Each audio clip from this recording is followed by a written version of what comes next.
ज्येष्ठा का ये महीना जिसमें बहुत बहुत बधाइयां महाराज।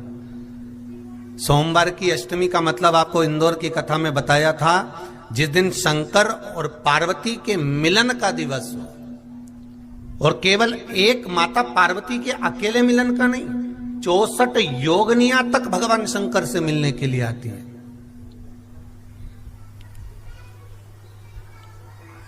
64 योगनियां। कहते हैं भगवान के जितने जितने विवाह हुए थे ना, उमा से, सती से, कात्यायनी, कुष्मांडा, चंद्रघंटा, स्कंदा, ये जितने जितने जितने भगवान के विवाह हुए थे, अनेक अनेक उमा आदि आदि जितनी भी भगवान की जो विमंगल विवाह हुए थे, सारी माता पार्वती के जितने अंश हुए हैं, माता पार्वती के जितने स्वरूप हुए हैं, ये सारे स्वरूप, सारे अंश माता पार्वती के।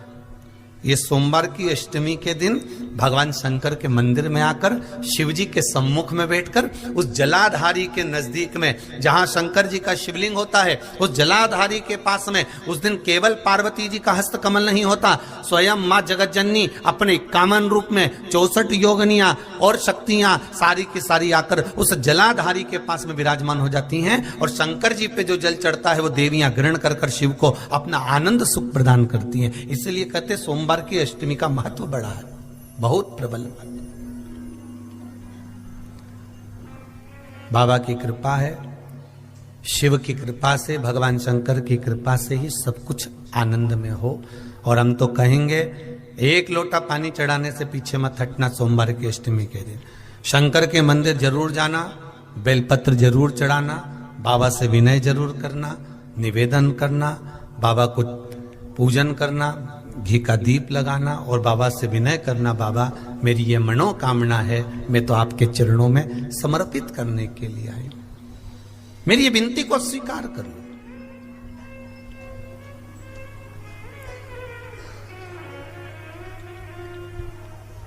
बहुत तकलीफ है और नहीं हो रहा काम, बहुत दिनों से लगे हो, नहीं हो रहा, हरा मूंग ले जाओ। मूंग के दाने तो रहते हैं घर में, केवल 31 मूंग के दाने लेकर जाइए, 31 चावल के दाने लेकर जाइए और 31 ही बेलपत्र लेकर जाइए। जिस दिन सोमवार की अष्टमी हो, कौन से दिन? सोमवार की अष्टमी हो, उस दिन शंकर जी के मंदिर में जाओ, 3 चीज लेकर जाओ, मूंग के दाने, चावल, बेलपत्र। चावल जो 31 लेकर गए हो, अपनी कामना कर कर शंकर जी की देहली पर रख दो, चौखट पर, कहीं पर भी एकांत में उसको रख दिया जाए। मूंग के जो दाने लेकर गए हो 31, वो नंदी के पास में, जो नंदी का पांव ऊंचा रहता है उस पांव के पास रख दीजिए। और जो 31 बेलपत्र लेकर गए हो, वो 31 बेलपत्र अशोक सुंदरी वाली जो जगह है, आपको पहले बताया है कथा में, अशोक सुंदरी जी का स्थान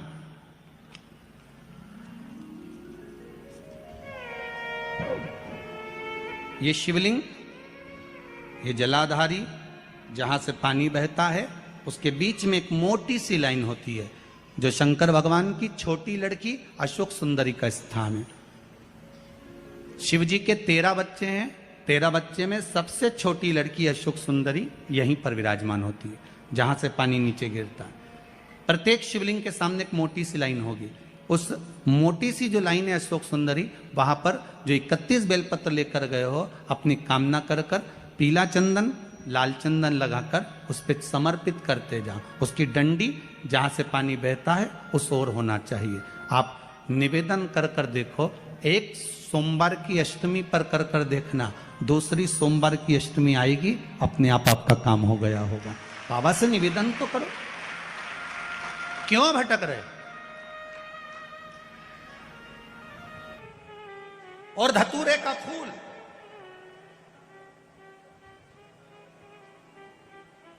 कांटे वाला धतूरा, और उसमें लगने वाला एक पुष्प, आस्था चैनल पर आप लोग देख रहे होंगे धतूरे के फूल का दर्शन। धतूरा और धतूरे का पुष्प, छोटा सा पौधा है, ज्यादा बड़ा नहीं है, कांटा लग रहा है, धतूरा लग रहा है, और उसमें भी साधारण धतूरा नहीं, जिस धतूरे के नीचे की डंडी लाल कलर की होती है, अगर वो सोमवार की अष्टमी को देवाधिदेव महादेव को समर्पित करी जाती है तो उसके घर में कभी संपदा की कमी नहीं होती है। वो धतूरा है, साधारण नहीं है। धतूरे में भी लाल डंडी, जैसे धतूरा गोल होता है उसके नीचे एक छोटी सी डंडी, देखा है आप लोगों ने? अरे देखी कि नहीं देखी बोलो? धतूरा देखा है ना? धतूरे के अंदर एक नीचे छोटी सी डंडी होती है, जब तोड़ोगे तो वो डंडी का कलर अगर लाल है, वो डंडी का कलर अगर लाल है, और कभी हम तो कहेंगे जैसे बड़ी बीमारी जिसको हो जाती है, लीवर, किडनी, कैंसर आदि का आदि बड़ी बीमारियों से जो जूझ रहा होता है, प्रयास करो, प्रयास महामृत्युंजय का जाप कर कर, महामृत्युंजय का स्मरण कर कर, एक लाल डंडी का धतूरा प्रयास करना, एक धतूरा मिल जाए या 5 धतूरे मिल जाए किसी भी एकांतेश्वर महादेव पर, जो शिव मंदिर एकांत में हो, जहां कोई जाता आता नहीं हो। वैसे तो अब बहुत मुश्किल है कि ऐसा मंदिर मिल जाए जहां कोई जाता आता नहीं हो, पहले की बात दूसरी है, अब बात दूसरी है। फिर भी कहीं आप रोड पे से निकल रहे हो, एकांतेश्वर महादेव अगर आपका दिख जाए, बहुत बीमारियों से ग्रसित हो, तो भी महामृत्युंजय जाप का स्मरण कर कर या किसी विद्वत ब्राह्मण जन से महामृत्युंजय मंत्र का जाप कराकर, या भगवान शिव के मंत्र का जाप स्वयं कर कर, वो भी ना बने तो पंचाक्षर मंत्र नमः शिवाय, षडाक्षर मंत्र ओम नमः शिवाय, या श्री शिवाय नमस्तुभ्यम जप कर वो लाल डंडी का धतूरा 5 एकांतेश्वर महादेव को आप समर्पित कर सकते हो। रोग थम जाएगा, जो दवाई खाओगे वो शरीर को लगना प्रारंभ हो जाएगी और आप स्वस्थ होना प्रारंभ हो जाएंगे। अगर बड़ा रोग, एक बात अपने जीवन में उतार कर रखिएगा, सोमवार की अष्टमी, शिवरात्रि या सोमवार, प्रदोष बन सके तुम्हारे पास में शिवालय हो या बेलपत्री का वृक्ष हो, वहां दीप दान अवश्य करना चाहिए। अब एक बात का स्मरण आपको रहे थोड़ा सा, अगर किसी कामना के वश अगर हम दीप लगा रहे हैं या हमारे मन में कोई भाव उत्पन्न है और हम बाबा से कहना चाहते हैं कि बाबा मेरा ये कार्य है आप पूर्ण करिएगा, तो फिर शिव मंदिर में भी लंबी बाती का दीप आप प्रदोष या सोमवार की अष्टमी या सोमवार या आप शिवरात्रि को बाबा से निवेदन कर कर लगा सकते।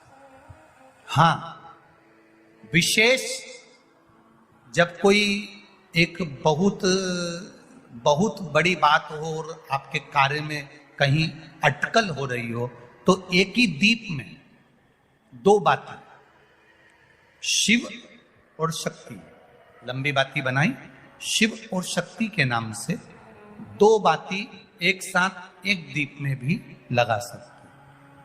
पर कब? जब विशेष कोई आपका कार्य हो और वो अटक रहा हो, विशेष कोई कार्य, और आप बाबा से प्रार्थना कर रहे हो, तो 2 बाती का भी प्रयोग आप कर सकते हो। आप लोग तो जानते होंगे कि सोमवार की जो अष्टमी होती है, शंकर और पार्वती के मिलन का दिन होता है। किसके मिलन का है? जम के बोलिए। शिव और पार्वती के मिलन का दिन होता है सोमवार की अष्टमी का दिन। साल भर में लगभग 4 या 5 सोमवार की अष्टमी पड़ती है, इससे ज्यादा नहीं पड़ती। पर भाग्यशाली हो आप सब, अब की बार तो लाइन से 2 बार पड़ रही है शायद, एक सोमवार अष्टमी। शिव और पार्वती के मिलन का दिन होता है सोमवार की अष्टमी। इसमें मां जगत जननी जगदम्बा अपनी 64 योगिनियों को लेकर शंकर भगवान के सामने नृत्य करती हैं जब सोमवार की अष्टमी पड़ती है। जैसे शिवरात्रि का महत्व होता है उसी तरह सोमवार की अष्टमी का महत्व होता है। जब 64 योगिनियां माता शंकर भगवान के सामने नृत्य करती हैं तब भगवान शिव उठकर खड़े होकर उन 64 योगिनियों को अपने हस्त कमल पर धारण करते हैं, और हस्त कमल पर धारण करते हैं तब उन 64 योगिनियों को लक्ष्मियां प्रदान करती है। लक्ष्मियों को, लक्ष्मी माता को वो 64 योगिनियां दी जाती है। लक्ष्मी मैया उन 64 योगिनियों को भगवान विष्णु के पास लेकर जाती है। भगवान नारायण उन 64 योगिनियों को ब्रह्मदेव के पास लेकर जाते हैं। उन 64 योगिनियों को ब्रह्मा जी ब्रह्माणी को प्रदान करते हैं। ब्रह्माणी उस 64 योगिनियों को ले जाकर माँ जगतजननी आद्य शक्ति को देती है। आद्य शक्ति उन 64 योगिनियों को ले जाकर शिव को समर्पित करती है। शंकर भगवान की कथा कहती है, सोमवार की अष्टमी पढ़ने वाले दिन अगर बेलपत्र पर केसर का भाग लगाकर, ओम लिखकर केसर का ही तिलक लगाकर माँ आद्य शक्ति गणेश जी रिद्धि सिद्धि के नाम से 7 बेलपत्र शिव को समर्पित कर लाल वस्त्र में उसको बांधकर, जिसका व्यापार व्यवसाय या नौकरी सर्विस नहीं हो, बहुत कष्ट चल रहा हो, बहुत जिंदगी में दुख चल रहा हो, उसको 1 महीना रख कर देखो, बाबा लाइन लगा देगा आपकी संपदा की ओर, आपका हाथ पकड़ देगा। सोमवार की अष्टमी शिव को रिझाने की होती है, भगवान शंकर को मनाने के लिए, शिव को प्राप्त करने का एक साधन है। जिन लड़का लड़कियों का विवाह नहीं होता, सोमवार के अष्टमी के दिन अशोक सुंदरी वाली जगह, सबको मालूम है ना अशोक सुंदरी की जगह, अशोक सुंदरी वाली जगह पर 7 हल्दी की बिंदी रख दी जाए। लड़का लड़की जिसका विवाह नहीं हुआ उसका हाथ रख दिया जाए, और वही हाथ के छापे पीपल के वृक्ष पर 5 लगा दिए जाएं। महाराज 3 महीने में उसका विवाह पक्का हो जाता है। सोमवार की अष्टमी का इतना भाव है महाराज, सहज नहीं है सोमवार की अष्टमी। शिव और आद्य शक्ति का मिलन है सोमवार की अष्टमी। भगवान शंकर और पार्वती का मिलन।